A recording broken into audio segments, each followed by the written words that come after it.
Tonton Sherika lobi asengi na mams soki moyen ezali Naomi Loko amataka miniature mwa mingi. Tonton Sherika bi Naomi Loko fa mataka miniature veut dire ya mingi penza pe elandisami na ba bisous elandisama na ba bravo, beaucoup d'encouragement tochila non Naomi Loko ba cœur ya mbinga na biso ya mbiji ya Gaillard ya SB officiel mwasi ya mbinga yana nga mikono obenge yana abundi pe abundisi musalango alongi mwana oyo bazwi wapi eloba na ngata na ketchup bazwi wapi ya boye bazwi wapi Tonton Sherika donc atimboli na ekaka atimboli ka eloko moko boye mais ensemble tokoyoka yango tokodécortiquer yango tokopesa yango susu forme topesa yango su pinch vraiment napesi bino ba merci napesi bino ba bonjour napesi bino bonsoir bon après-midi surtout bobeti luzolo alinga soko osokola basani masa yo osala émission ka 30 minutes eza moke fo tiaka ta ba 40 minutes nayebisi bobete ezodépendre na air le temps likambo ya temps te yo oyebisaka biso ke nela ayebisaki yo nga bibobete okomi kuna ndenge nini elobaka nango ata esede panama okomi kuna ndenge nini okomi na 30 à 40 minutes ndenge nini. Je vous dis que c'est terrible.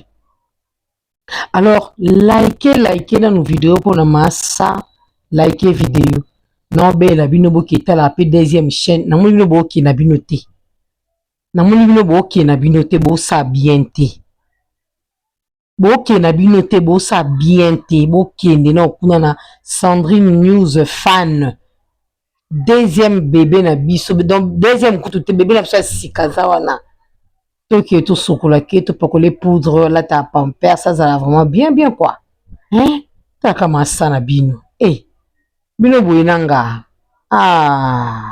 donc si photo loba penza oya koloba penza ezali si photo loba ya koloba penza ezali to like vidéo maman Sandrine to tia ba cœur ebele pour na Naomi Loko pour l'encourager émission so pe analyse nanga oyo koza accompagner na son ya tonton Sherika il a motivé Naomi Loko apprécier vengeance naïe. Oui, elle a vengé. Oui, faut te bien pas vengeance. Parce que Naomi Loko a été crucifié à la croix. Abakama qui veut dire le kulusuko. Mutu nyonso zwa kata parti na yo nyata finga sakanela. Elle a été crucifiée. Mais atalike na garder silence. Pour ceux qui n'ont pas sa justification, batomo kilibondi mangaite. Meilleure place, meilleur endroit, ou bien meilleure façon pour nangai nandi mama. Izaka kiona salam sala. Izaka salam sala. Et abattre pe record na musalango. Et ça li kitoko makasi. Et ça li bien makasi.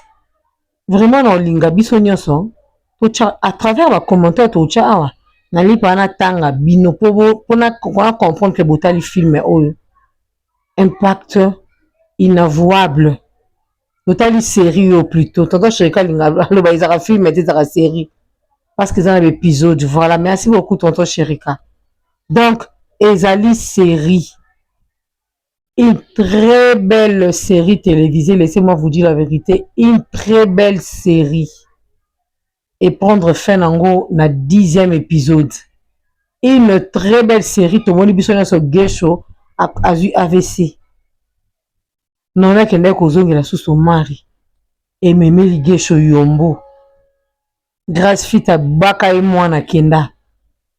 Ça doit nous enseigner. N'est-ce pas la famille? Oui, moi je pense que ça doit vraiment nous enseigner.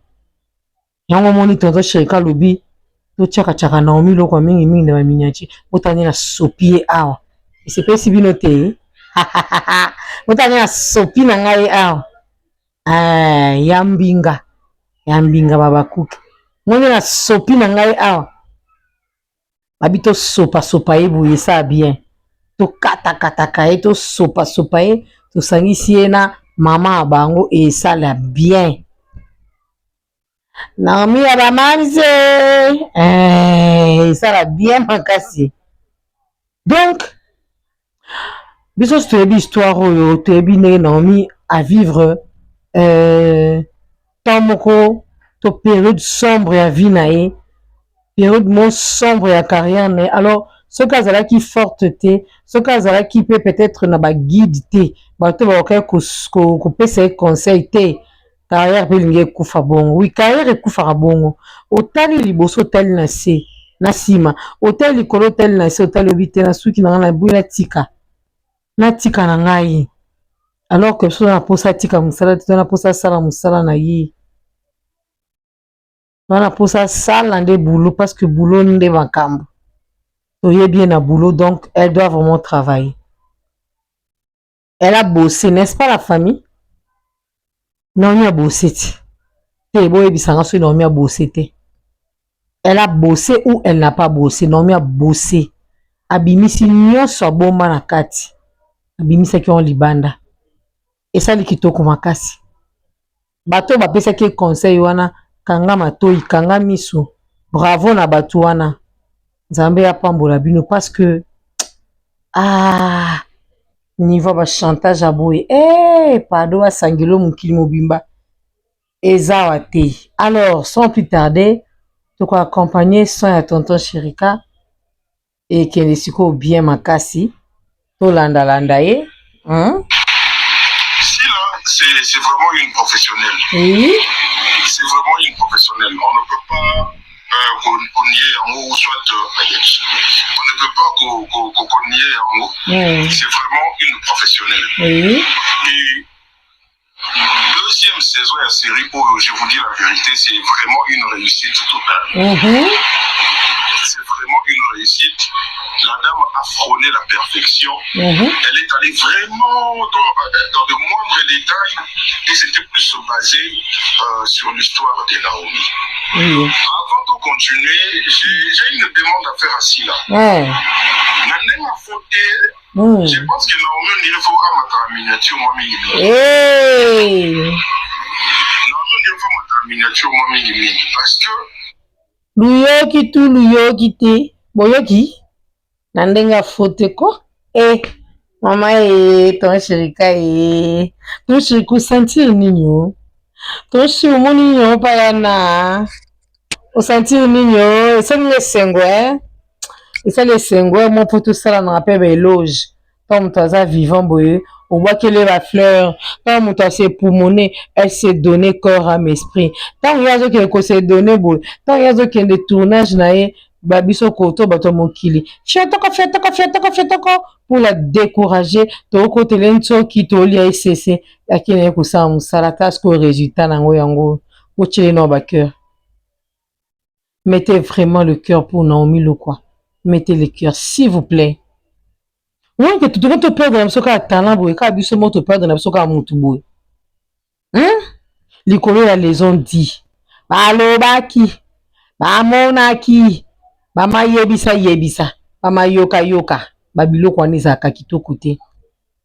Namonaki tango kutu bakangelaki nga foto batindaki balobaki ye kutu bamonaki ye akotaki na ndako ya batonto Sherika aliaki mpe fufu epa banani oyo nyonso wana nde ezopanzama kita. Nyonso wana nde eza na base ya destruction ya batalant oyo baleki na biso baza nango ana talent na ye. Donc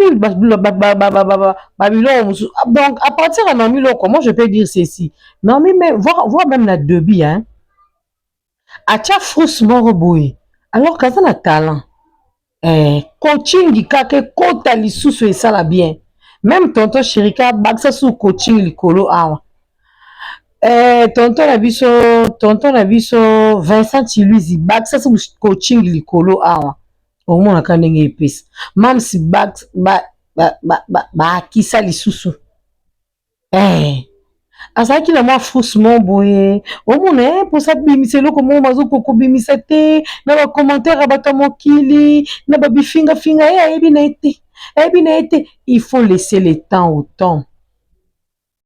N'est-ce pas qu'il faut laisser le temps au temps? Oui, il faut laisser le temps au temps. C'est très important. Laisser le temps, juste le temps au temps. Et ça va vraiment bien. Monique Lelo, tonton Chérika qui découvrir talent, biso nyes découvrir talent. Ce moté ma bête, donc ton komaka awa afini Naomi ka pamba. Tala rôle ba pesier. Tala rôle ba pesier. Moto musa ko ba te. Mam c'est nga rolote pardon. Na ko kananga te. Mais tala rôle ba pesier, rôle a makasi. Et ça passier. Et ça de quoi ka ba pesier analyse mo be faut ça l'analyse na o convaincre ba. Oko qui ça pas pour ça mité ma bato. Ba tante batu. O bazozi analyse na vandi sango. Tout le monde a analysé. Est-ce que l'on a boye baka? Ils ont bato ba yaka analyser. Et puis na bato ba yaka analyser zo finga. Na bato ba yaka bazo finga. Na bato ba kenda ko yiba ba émission ba ninga po abax ayaka a contredire. Akeka yibi so si contredire après yesu si moka lobika makamango donc ajo yango approuver yango supa na moko. Au moins niveau ya kizengisien, niveau ya kibuzoberi, donc on comprend même pas. Nzambe nanga bato nzambe bato alors Naomi loko sikoyo à 8 ans naie améliorer. C'est comme si azaki déterminé. Abi lokola bino bo humilienga. Lokola bino bo vandi wana po bo salir ka kombo nanga. Bino obolobaka boza wana pona maman. Bino wana bozalaka te bana na biso bobenga nga pe parmi ba bonbon nga pe naza. Lokola ekomaki ya humiliation. Nga non répondre bino te. Non finga mutu te. Non matana live te. Ni epala nga mo na TikTok. Non répondre na téléphone na mutu te. Mais non répondre bino na musala. N'est-ce pas que Naomi loko a répondre na musala? Oui, à répondre na musala. Les résultats est là. Qui n'a pas vu ces jolis résultats? Qui n'a pas vu ces beaux résultats de Naomi Lokwa? Satisfaction totale, même pas, même si on peut s'attendre à s'épeler, Naomi a colipé à colici. Naomi a colipé à colici. C'est pourquoi j'avais dit l'autre fois que ici, on n'a même pas besoin de futilité, on n'a même pas besoin. Naomi a katisa ki boaza kenda ki bou. Ici, c'est le travail. Tu vois, même tonton Chérika a comprendre le mot boué. Alinga lo bape lo komo boué. Mais, na sisaka voice sango ka pardon apena nkoka ka boye pete na sisango kaka sisaka voice sango likama mpe kaka esila c'est vraiment une professionnelle. C'est vraiment une professionnelle. On ne peut pas nier en haut ou soit on ne peut pas nier en haut. C'est vraiment une professionnelle. Si là, c'est vraiment une professionnelle, on ne peut pas nier en haut, mais il y a beaucoup au baniara en haut. Et bah au baniya on a so landi bien baniya on a sa motema mais bah pardon bah ina ngo ka boy ne longi ba la kisango mais na sa motema ba ebi que on suivait les guides et zara ye okondi na bango akenda kenda. Deuxième saison de la série où je vous dis la vérité, c'est vraiment une réussite totale. C'est vraiment une réussite. La dame a frôlé la perfection. Elle est allée vraiment dans de moindres détails et c'était plus basé sur l'histoire de Naomi. Donc, cette série était basée sur l'histoire de Naomi. Donc, il faudra dire que Naomi a sa qui principale. Alors, Moni, awa Naomi a saleli kabelo te, awa Naomi a saleli pantalon te, Ah, Naomi aseli toujours ba pasi ya ba mawa. Atikali ko vivre penza bonheur te. Zaleka ba souffrance. Koluka kozongela mobali moko zalaka na ye. Mawa, le gesho wana zui malade. Naomi, elle était toujours en foulard, kitambala na ye kaka. Pasi ya mokili se lati ezingi ezipie na misu. Elle n'arrive plus. Elle ne sait plus où commencer. Surtout que sa fille, Akenda, Yemosko azotuna, est-ce que moi nanga koyeba nga susu bilinga linga nini esalaki nga o fai na vanda kaka ta na komisi gesho na paralysie abeli AVC. Oui, faut toloba pe vérité ke ba mama na biso ebele na bandako ba jeune fille pe ebele ba memela pe ba garçon ebele pe yombo elikolo nango pe gesho pe maître lisusu tana memi pe maladi yango aziongo pe ya solo penza. Donc cette série était basée sur l'histoire de Naomi, à marteler ou bien à signaler tonton Chirika. Avant de continuer, j'ai une demande à faire à Sila. Hey. Hey. Je pense que Naomi, il faut à ma miniature. Hey, pas penza. Naomi, il faut ma miniature. Parce que tu y piqué à tourner série Goyo. Na période où tu y piqué. Vous comprenez? Vous comprenez? Tonton Chalobi, tu biso tout à tourner sérieux na période à tourner sérieux na période à passer na motema. Oui que mon azo mérité belé. Nami loka tourner série on a période ya passer peso soyez passer na motema mais azo souffrir en silence on la tsango même pas. Période où surtout tu ebi période na muto ko ignorer lo kwana zate. Ba mikolo nyonso tu ba comprendre que loko oyo tonton Chirika pe pas savanda ki atali abi ka je ki zengi ba betanga ba basa ngo su Naomi au juste bolingi nini pe na moi si abatu asa ta musala ozomona a tourner série oyo na ba blessure moko osaka nango te mais il faut zana ba nerf solide po eza na bato baboyaka atali abi na oya susu te ndenge tonton Chirika penza zwa décision na ye ba raison na ye yele atika na ye aboya na ye nde pe lingi eza susu na mpa kota su ndako aboya na oke nanga place te na tiki na ngai omoni ke bato ya mokili bayaka juste ka mpona kodécourager ezaka lokwa histoire ya bolingo te oza mobali na omobwe yango olandelaki nini mobali osia olandelaki nini. Les gens sont là que pour te décourager. Bako rabaisser mobali na wana. Bako bimise katumbaka ta dendo. Bako benga ta mwana pusu. Bako bengi mwana cirage. Soki yo siko oza fermeté. Ofongola matoyo opesi na mutu nyonso nde okokima. Ta mobali na ozwa vie yo ye. Donc tobimisa Naomi lokwa muta masumu ya mokili mobimba wa sumu kaka ezaka ye alors que eza bongo te. Moi, je vais bien dire. Mais Bisidino, elle est sage. Et elle a compris une chose que la meilleure des vengeances en étant artiste et à leur boulot. La meilleure des vengeances, tout en étant artiste, c'est le boulot. Oh, mais vengeance, yaro pique, yaro ça la pique, yaro mata place mon bloqué, bandi ko denda. Soit tu vas nous zong c'est un bateau, ba ozos boka ba jeton. Non, meilleure vengeance, c'est à boulot. Na venger bino na boulot. Pe no mi a venger ka na boulot.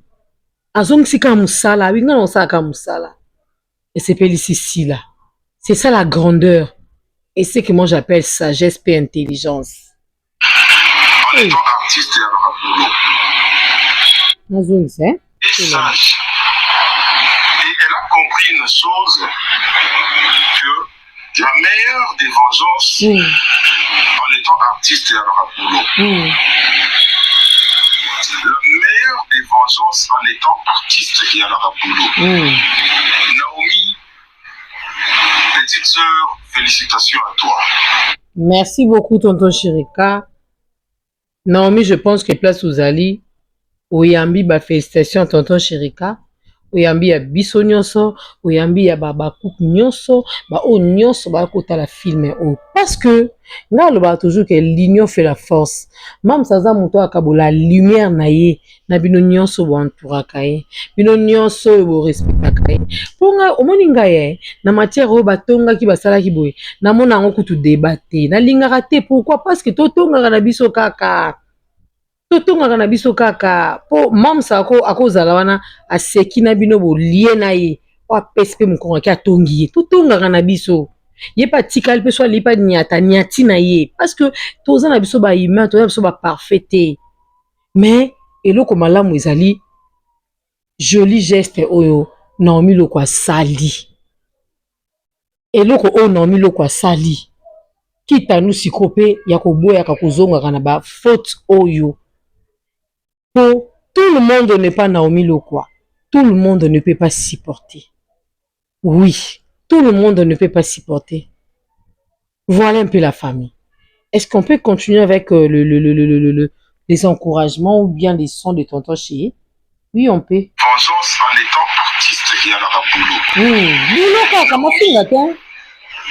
Petite sœur, félicitations à toi. Honnêtement, tu m'as vraiment touché. Tu as très bien incarné ton rôle. Oui, vite. Je nous ai toujours dit une chose, que les expressions vaut plus que les paroles. Naomi, dans cette série, la deuxième saison, j'ai plus été captivé par tes émotions que par tes dires. Tonton Chérika, il va être stupéfait. Du coup, capté. Eh! Tonton Chérika Zaki est stupéfait. Du coup, capté. Na Naomi Loko. Ba émotion. Et l'équipe Malouba. Eh! Tu as très bien incarné ton rôle. Oui, vite. Je nous ai toujours dit une chose, que les expressions vaut plus que les paroles. Naomi, dans cette série, la deuxième saison, j'ai plus été captivé par tes émotions que par tes dires. Captivé. Tes dires, il a dit bien. Mais tes émotions étaient superbes. Azaki émotionné. Kesho! Mwananga! Kesho! Papa sia mokili. Mwana ya oteka mai. Tanto se mwana na mbongo. Atendo, osilisi mai yoyo. Et Nzambaza munene. Azaki toujours émotionné. Donc c'est pour dire que Naomi a kotaki na bain. A kotaki na G. Oh abo travailler na Naomi Loko andoki. Oh pesa ovanda pa abwe. Ngaso ba tshena Naomi na jouer na été andoki. Po mwana ayebi musala. Mwana akolisi musala. Tonton Chérika moka lobi yango bien ke mikolo to tchaka ye mingi na ba miniature. To féliciter ye. To encourager ye. Pour encourager Moutou pour que to pesa ye pour sa rokimate. Pour aza Moutou, elle pouvait aussi partir. Akeka dans les villes, to finge so même comme masumu mais biso tout qu'elle va perdant et ça a bien été. Voilà. C'était vraiment extraordinaire, Manine Délé. Voilà. To bandela osusu. To bandela opinga. Si là, c'est vraiment une professionnelle. C'est vraiment une professionnelle. On ne peut pas nier un mot ou soit on ne peut pas nier un mot. C'est vraiment une professionnelle. Et deuxième saison de la série, je vous dis la vérité, c'est vraiment une réussite totale. Donc, Mikolo na kati ya SBS na système à première saison, deuxième saison. Donc, vous allez comprendre que Mikolo nyon so etikala ki akati, je parlais beaucoup plus de grâce Fita. Même la petite Naël, botande ba okina Ada na ya Marine. Tala kande ba okina yama, ba okina yama kitoko. Osomona, donc bano ba kolisi musala, ba film totali, moi Mikolo nyonso na kati ya SB. En tout cas, Mams, rien à dire. Ba bravo ebeli na Mams. Beaucoup de félicitations à Mams Sila Bisalou. En tout cas, Nzamba Bombao, Abaxilo ka ebele. Pour en kota na nos volontés aux anango. Pour même yo mongo so kotika no kutu théâtre, au perdre le koto tiki no pinza, aux ang elo reliate. et olata po ozanga te eza nango mais otalaka batalant oyo nyonso oyo ekotelengana batalant oyo nyonso esala nini baokoma banai na bavi na bango yango moni ozalaka toujours wana mpona kotinga ezanga te kotinga eleka maloba na ebele esali biso mpenza bien otala Naomi émotion eleki tonton che ngaka na tie Naomi 3 photos na kati nasi otala ngo komona plus video esali lokwa 4 mpenza mateka yana ya mbinga mpenza ya gaillard tozalaka wana te mpona koaporta malheur ye moko alobi tout se paye ici-bas alobi yango mpo efuti ye oyo nyonso asali gesho efuti ye olefuta ata ye moko ye beti sikoyo gesho mpe na bisala asala bilingela akende kosuka na maboko ya grâce ta place ememaki ye ozomona grâce mpe ntango comprendre je abizala na onyonga bino anyongi gesho anyongi susu Naomi de plus en plus mais Naomi donc comprendre ke makambo nini yango nga nasalaki koluka kaka kowelisa nana mobali nanga daya fe tovanda bisuka na gesho azongelaki omario libandi omario mbuma miso nini azala so asiliki akanga monoko akangi zolo madusu nyonso efungwami nakende kozongisa tata libandi oyo mpona nini faye navanda na ngai zoka nde omar azalaki mobali yangana ya grâce fita bapesa sikoyo barole wana nga nazala makasi ayo aloba mais bapesanga sikoyo role abongo na wakoka na nga te tondimaka mpe bato Ici, là, c'est vraiment une professionnelle. C'est vraiment une professionnelle. On ne peut pas nier un mot ou soit on ne peut pas nier un mot. C'est vraiment une professionnelle. Et deuxième saison de la série, je vous dis la vérité, c'est vraiment une réussite totale. C'est vraiment une réussite. La dame a frôlé la perfection. Elle est allée vraiment dans de moindres détails et c'était plus basé sur l'histoire de Naomi. Avant de continuer, j'ai une demande à faire à Sila. Voilà, non, Maintenant, la photo. Je pense que Naomi, il faut amata nanko. Nandenga faute Naomi pa amata nanko. Nandenga faute. Amata. Abakuk nyonso na statut WhatsApp na yo tshela biso ya na esa biso bien. Tshela biso ya Naomi esa bien. Abakuk kaka na oloba na ba chroniqueur te. Ba chroniqueur au pa osepela ba tie pe na miniature. Mais Babakuk par rapport à musala. Po biso toko vana te to perdre Naomi. Ba Naomi baza ba fruit oyo baye. Tant mam sazoluka baya nani oyo ba boyo ya ba bazalaki toujours présente. Tala jour bazui trophée na ba mwana mboka et pas problème mukindi. Bazalaki toujours na maman abango. Parce que le capoto perdre ka boye ka na sentiment pona soki eloko nini soki pendenge nini on ne peut jamais. Biso benga na bana na classe te. To bombaka bango ti na récréation na fin à cours to bengi ba parents lobby off tamine avant. To benga na bana te. Les tozo la madame Elombe to kai ko la pe Naomi loko lobby. So azalaki na ba nerf solide. Amata moto mobwe aki asala accident. Mukilumbe sangela ezawa. Naomi ndio fama ta miniature mo mingi parce que toyebike a tourné série oyo na période où toyebika elle est sage et elle a compris une chose que la meilleure des vengeances en étant artiste et à boulot. La meilleure des vengeances en étant artiste et à la boulot. Naomi, petite sœur, félicitations à toi. Honnêtement, tu m'as vraiment touché. Tu as très très très bien incarné ton rôle. Oui, vite. Je nous ai toujours dit une chose, que les expressions vaut plus que les paroles. Amen. Naomi, dans cette série, la deuxième saison, j'ai plus été captivé par tes émotions que par tes dires. Tonton Chalobi azaki captivé na ba émotion que ba dire na ye ke ba mona ye. C'est quoi on tali Naomi loko akomelanga kuna yo zaki captivé nani? Yebisanga. Ozaki captivé nani po ngape akoti singa na mwako we on va me koti sur moi mali lota Naomi. On souffrir hein. Il y a de ces femmes qui traversent ba biloko yo. Aotambola. Donc ye Mosco alanda denzela. Ayi batena sani.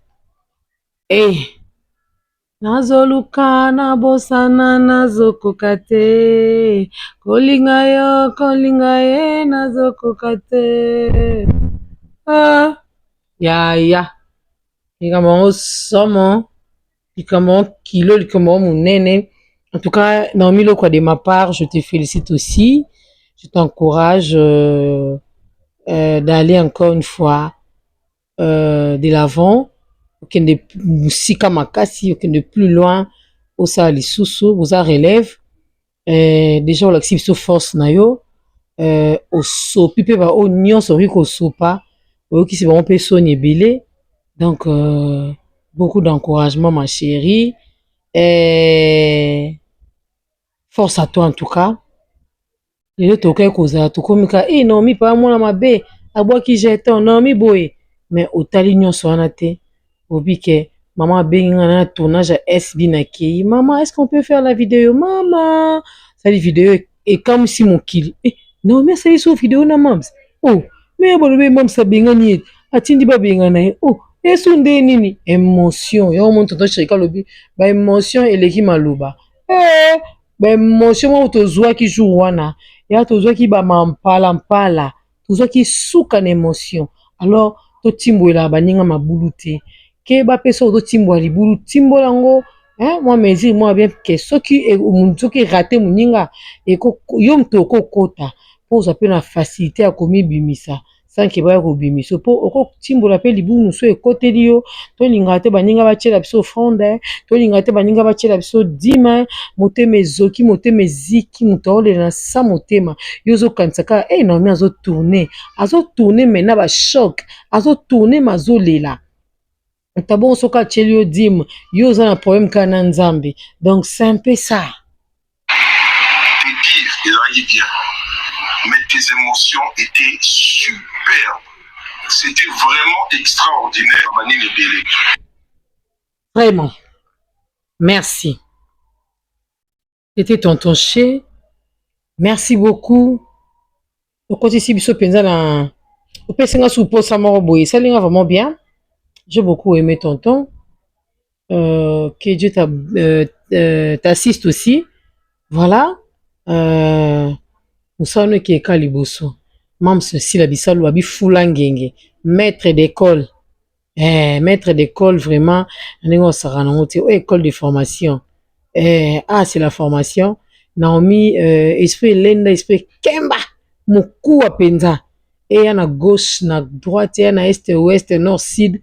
Beaucoup taille penza blindé à lenda plus que béton Naomi Lokwa kena même biso ka bongo kena biso ka modèle wana kena biso kena biso bongo bébé.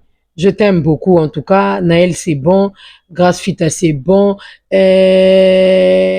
Awa Awa Pelikambu, maman Nabiso Scola, qui c'est, elle s'appelle comment, Léance aussi, Serge Louyeye, Bouquet de Mobilio, vous travaillez bien, donc après notre asko yan dimos nadozo, donc ils ont qui kitoko makasi, beaucoup de leçons à tirer. Bisous maman Céline, bisous Jérôme, bisous Bobette, bisous à tout le monde. Sachez-le que je vous aime beaucoup. Soki Nzambe azongite ganabino tokomona na lisusu parce que il faut pas tout le monde en a.